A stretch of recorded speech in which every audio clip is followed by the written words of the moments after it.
What if the myths we dismiss as fairy tales are actually fragments of a forgotten truth? What if giants once walked the earth and we erased them from history? Welcome, seeker of forgotten truths, to Hidden Archives. Today we explore one of humanity's most persistent and puzzling mysteries, the universal legend of giants.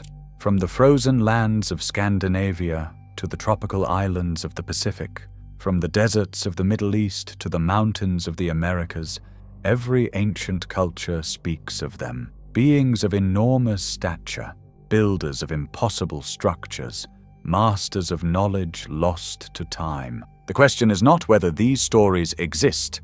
They do, in every corner of the world. The question is, why? Get ready, for together we will walk through archaeological sites that defy explanation, examine bones that challenge our timeline, and perhaps discover that our ancestors were not telling tales. They were remembering.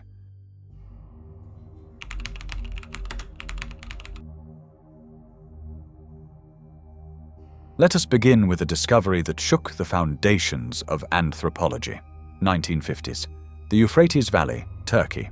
Archaeologists working on an excavation stumble upon something unexpected. Femur bones, human in structure, but far too large. When measured, these bones suggested a height between 4 and 5 meters, 14 to 16 feet tall. The discovery was documented, photographed, and then it vanished from mainstream archaeology, filed away, forgotten. But this was not an isolated case. Throughout the 19th and early 20th centuries, newspapers across America published hundreds of reports. Giant skeletons unearthed during construction projects, mining operations, and archaeological digs. Bones measuring 7, 8, even 10 feet in length, some with double rows of teeth, others with skulls of unusual proportions. The Smithsonian Institution, according to many accounts, collected these remains. And then they disappeared. Official archaeology dismisses these reports. Hoaxes, they say, misidentifications, exaggerations, but the stories persist, and they are not confined to America. Consider this pattern. The Norse spoke of the Jotnar, giants who existed before the gods themselves. The Greeks told of the Gigantes, born from the blood of Uranus, who waged war against the Olympians. The Sumerians recorded the Anunnaki, beings of great stature who brought civilization to humanity. The Maori of New Zealand speak of a race of giants who inhabited the islands before them. Native American tribes, from the Paiute to the Iroquois, preserve oral histories of red-haired giants who once ruled their lands.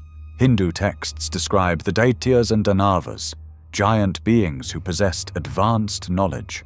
The Aztecs believed they were preceded by the Quinametzin, a race of giants destroyed in a great flood.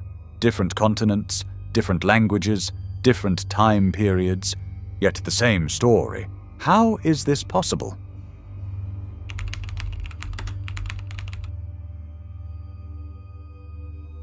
Let us examine what archaeology has found and what it chooses to ignore. The official narrative tells us that Homo sapiens has remained roughly the same height for the past 200,000 years. Variations exist, certainly, but nothing extraordinary. The tallest confirmed human in modern history, Robert Wadlow, stood at 8 feet 11 inches, a medical anomaly caused by a pituitary disorder. But what if the archaeological record tells a different story? In 1833, soldiers digging at Lompoc Rancho, California, uncovered a skeleton measuring 12 feet in length, surrounded by carved shells and stone artifacts. The discovery was witnessed by multiple soldiers and documented in official records. In 1856, workers constructing a vineyard in Gravelly Flat, California, found a human jaw large enough to fit around the face of a normal-sized man. Nearby, stone tools and weapons of unusual size were discovered.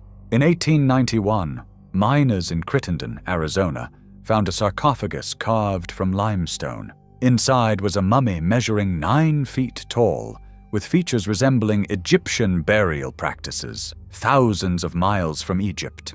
In 1912, ranch workers in Lovelock Cave, Nevada, discovered the remains of what the local Paiute tribe called the Sita-Ka, red-haired giants who, according to oral tradition, were cannibalistic and waged war against their ancestors. The bones found matched the description. Some measured over 8 feet. In 1947, a British explorer in the Himalayas photographed what appeared to be enormous human footprints in the snow. While many associate such findings with the Yeti legend, local Sherpa traditions speak not of apes, but of giant humans who once inhabited the mountains. Here is where the mystery deepens. Almost all of these remains have vanished, lost, misplaced, destroyed. The Smithsonian Institution has been repeatedly accused of suppressing evidence of giant skeletons. In some cases, researchers who donated their findings to the institution later found no record of their contributions, no catalog entries, no storage receipts, nothing. When pressed, the institution claims these are cases of poor record-keeping, natural deterioration, or simple myths that never had physical evidence to begin with. But the sheer volume of reports, from credible sources, newspapers, mining companies, construction firms, military records, suggests something more troubling. It suggests a pattern of erasure. Skeptics argue that these findings can be explained by a condition called gigantism, a disorder of the pituitary gland that causes abnormal growth. Robert Wadlow, Andre the Giant, and others suffered from this condition. But there are problems with this explanation. First, gigantism is incredibly rare. Yet the archaeological record, if we believe even a fraction of the reports, suggests dozens, if not hundreds, of individuals of exceptional height, often found in groups, sometimes in burial mounds with clear cultural context. Second, gigantism in modern humans causes severe health problems. Individuals rarely live past 40. Their bones are fragile. Their joints deteriorate. They suffer from cardiovascular issues. Yet the skeletal remains described in historical reports often show robust bone structure, signs of advanced age, and evidence of physical labor, not the frailty associated with pathological gigantism. Could there have been a population, or multiple populations, of naturally tall humans? Humans whose genetics allowed for greater height without the debilitating effects of modern gigantism? Anthropology says no, but the myths say otherwise.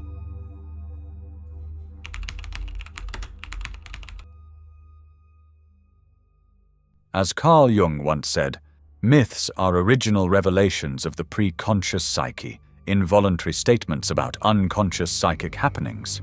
But what if they are more than that? What if they are history, encoded in story? Let us examine the common threads. Thread 1. Giants predate humanity. In Norse mythology, the Jotnar existed before the gods. They were primordial beings, tied to the elements, to the earth itself. In Greek mythology, the Gigantes were born from Gaia, the earth, making them older than the Olympian gods.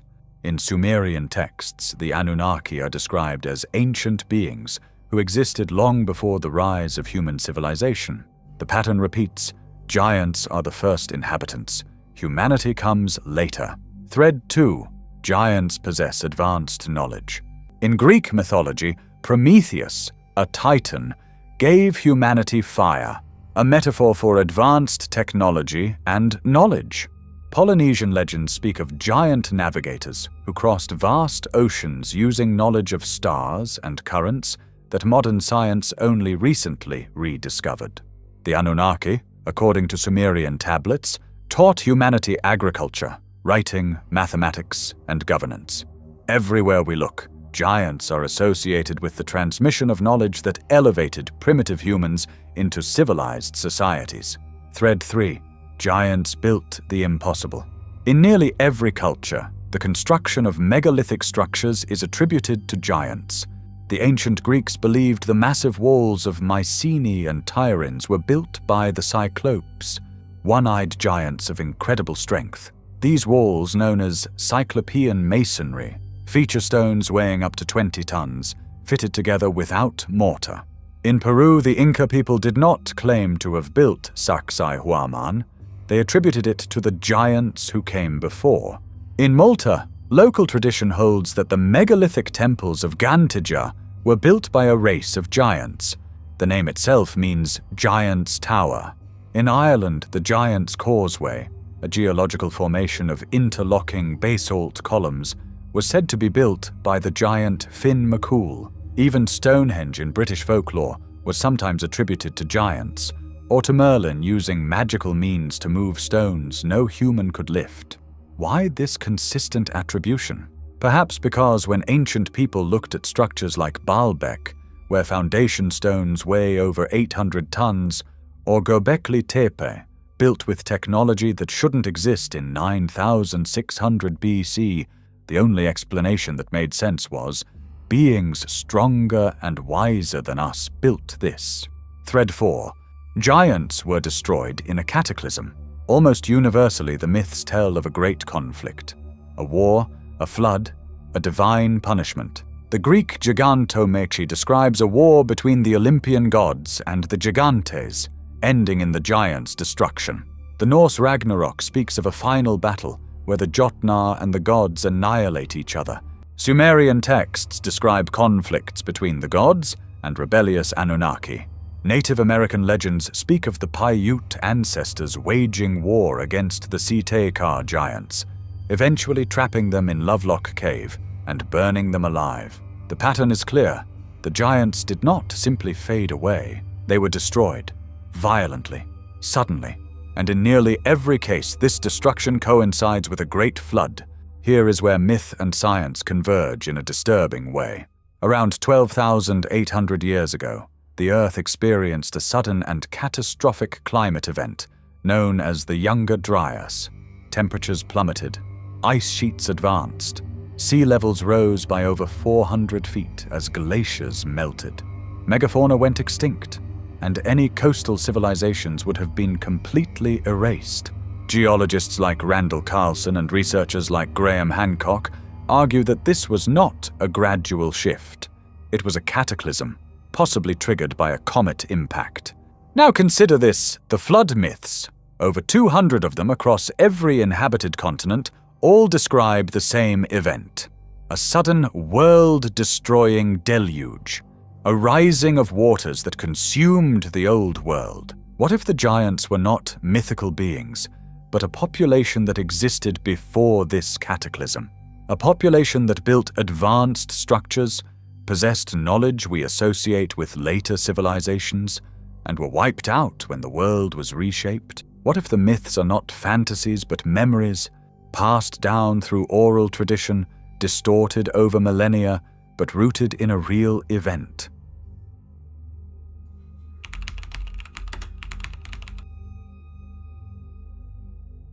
Let us now turn to biology.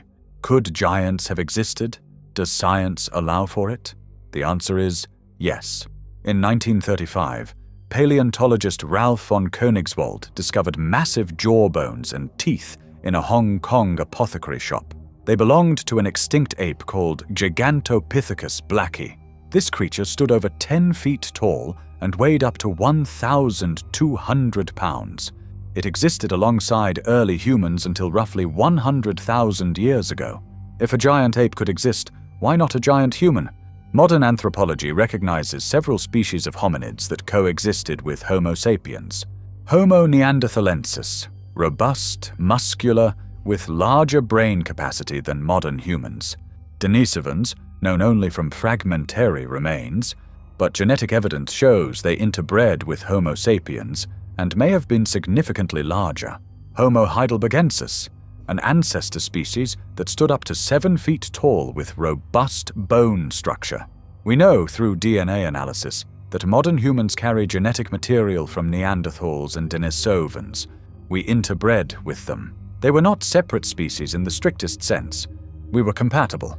What if there were other hominid populations? Populations that were taller, stronger, and longer lived than Homo sapiens? What if these populations were remembered across cultures as giants? There is also the question of environment.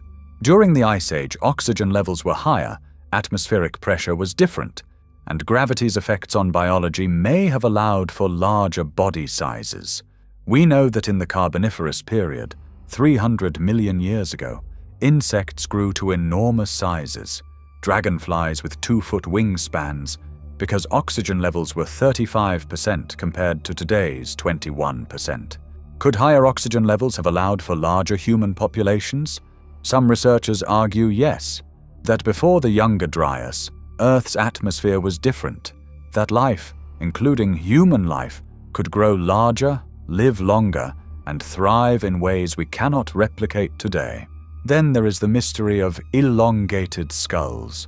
Across the world, in Peru, Egypt, Malta, Crimea, and other locations, archaeologists have found skulls with unusual cranial elongation.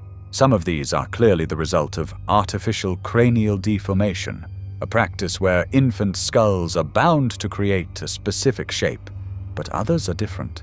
In Paracas, Peru, researchers found skulls with cranial volumes 25% larger than modern humans. Some have unusual bone structure, some have different suture patterns. DNA analysis has yielded strange results, genetic markers that do not fit neatly into known human populations. Brian Furster, a researcher who has extensively studied these skulls, argues that some may represent a distinct human subspecies, not Homo sapiens sapiens, but something closely related. Were these the giants of legend? Not necessarily 15 feet tall, but significantly taller, with larger skulls, robust frames, and unusual genetic traits? Here is where we enter controversial territory. If such a population existed, a human or near-human subspecies of unusual size and intelligence, why does mainstream science not acknowledge it? There are several possible answers. 1. The evidence is too fragmentary. A few anomalous bones do not constitute proof of an entire population. 2. The evidence was misidentified or lost. Poor record-keeping in the 19th and early 20th centuries means we can never verify many claims. 3. The evidence contradicts the established timeline. If giants built megalithic structures 12,000 years ago, it means advanced civilization predates Sumer, Egypt, and everything we teach about the rise of humanity. And that is a problem, because it means rewriting textbooks, rethinking human origins, admitting that we do not know our own history as well as we claim. It means acknowledging that the myths may be right, and science does not like to admit that. So what are we to make of all this? The giants, whether literal or symbolic, represent something profound in the human psyche. They are the old world, the forgotten past, the ancestors who knew what we have forgotten. In every culture, they are builders, teachers, and eventually, the destroyed. Perhaps they are a memory of a lost epoch, a time before the flood, before the cataclysm, when humanity, or something like humanity, achieved heights we no longer reach, not just in stature, but in knowledge, in architecture, in understanding of the cosmos.